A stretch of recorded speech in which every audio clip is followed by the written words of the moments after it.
বিসমিল্লাহির রহমানির রহিম। প্রিয় স্বতন্ত্র ইবতেদায়ী মাদ্রাসার শিক্ষক ভাই বোনেরা, আসসালামু আলাইকুম। আগামীকাল 5ই অক্টোবর জাতীয় শিক্ষক দিবস। শিক্ষক দিবসে সবাইকে, বিশেষ করে বেতনবিহীন, বৈষম্য শিকার স্বতন্ত্র ইবতেদায়ী মাদ্রাসার সকল শিক্ষককে আন্তরিক শুভেচ্ছা।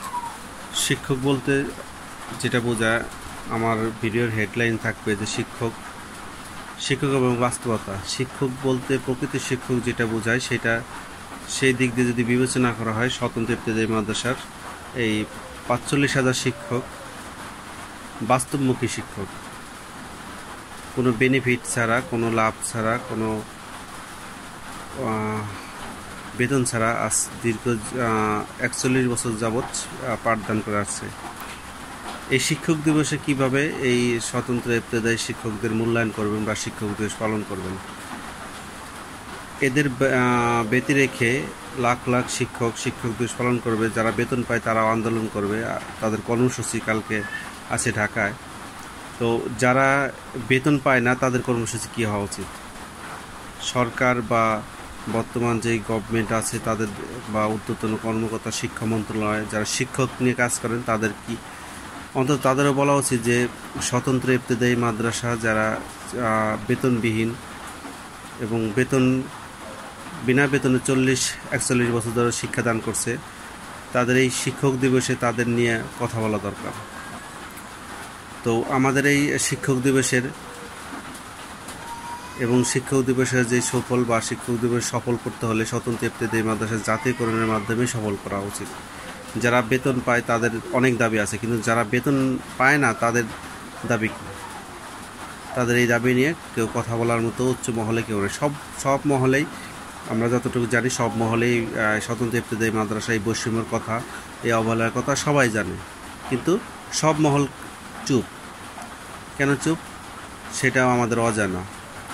তো সরকারের উচিত, বর্তমান সরকারের এই বৈষম্য দূর করার জন্য যে সরকার আসছে, সেই সরকারের উচিত স্বতন্ত্র ইবতেদায়ী মাদ্রাসার এই বৈষম্যটা দূর করার মাধ্যমে জাতির কাছে বৈষম্য দূরের যে দৃষ্টান্ত বা বৈষম্যবিহীন বাংলাদেশ করার জন্য যে দৃষ্টান্ত রাখা দরকার বা যেই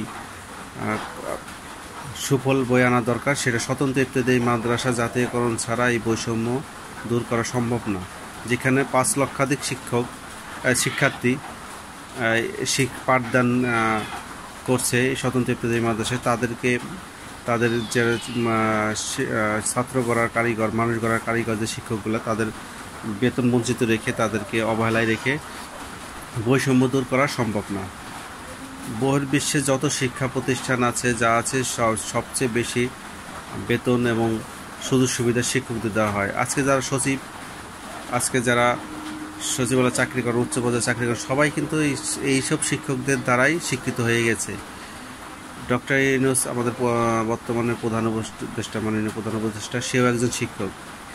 তো যেই দিকে এখন বর্তমানে অধিকাংশই যারা আছে, ডক্টর আসিফ নজরুল স্যার শিক্ষক, আইন উপদেষ্টা, যারা শিক্ষক, তারা শিক্ষকদের যদি দুর্দশা অবহেলার কথা না বুঝে, তাহলে আর অন্য কাউকে, যারা জেনারেল সাধারণ সরকার আসে, তাদেরকে এমনি বোঝাবো। বর্তমান সরকারই যদি না বোঝে, অন্য সরকার বুঝবে না। এই আমাদের এই দুর্দশার কথা, আমাদের এই অবহেলার কথা আমরা 40 বছর যাবৎ বলতেছি, কিন্তু কোনো সরকারি কানে নেয় নাই বা বোঝার চেষ্টা করে নাই।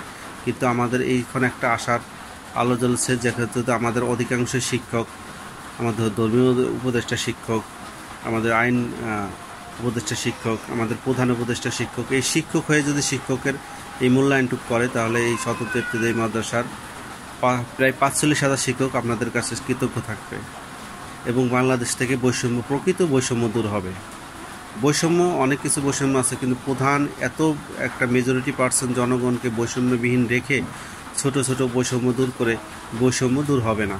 দূর করতে হলে আমাদের স্বতন্ত্র ইবতেদায়ী মাদ্রাসা জাতীয়করণের মাধ্যমে প্রকৃতভাবে বৈষম্য দূরের যে দৃষ্টান্ত, সেটাই উপস্থাপন করা হবে। আর আমাদের স্বতন্ত্র ইবতেদায়ী মাদ্রাসার সাধারণ শিক্ষকদের কাছে একটা দাবি বা একটা রিকোয়েস্ট বা একটা বার্তা দিতে চাই যে আমাদের কেন বেতন হয় না, কেন আমরা 40 বছর যাবৎ বেতনবিহীন, সেই বিষয়টা আপনারা একটু নজর রাখবেন। খালি সরকার দেয় না, যে কোনো গভর্নমেন্ট বেতন দিচ্ছে না, হচ্ছে না, এটা না, আমাদের কী লেক, কী ঘাটতি বা আমাদের কী করণীয়, এই বিষয় নিয়ে একটু চিন্তা করতে হবে। কেউ যদি কিছু বলে সেটা বিশ্বাস না করে আমাদেরও একটু চিন্তা ভাবনা করতে হবে, আমাদেরও পরামর্শ দিতে হবে কীভাবে বেতন আদায় হয় বা আমরা কীভাবে সামনে অগ্রসর হতে পারি, কীভাবে আমাদের কর্মসূচি পালন করা উচিত, শিক্ষা প্রতিষ্ঠান দৃষ্টান্ত উপস্থাপনা করা যায়। এইসব বিষয়ে যদি আমরা খেয়াল করি তাহলে আমাদের একটু সুবিধা হবে। তো সাধারণ শিক্ষকদের প্রতি একটাই অনুরোধ, আপনার যার যার অবস্থান থেকে সচেতন হন, আপনার জেলা উপজেলার মাধ্যমে সচেতন হন, সরকারকে বোঝানোর চেষ্টা করুন। বর্তমান সরকার বৈষম্য দূর করবে অবশ্যই, আমরা আশা রাখি ইনশাআল্লাহ আমাদের স্বতন্ত্র ইবতেদায়ী মাদ্রাসা জাতীয়করণের মাধ্যমে বাঙালি জাতির একটা বৈষম্য দূর হবে।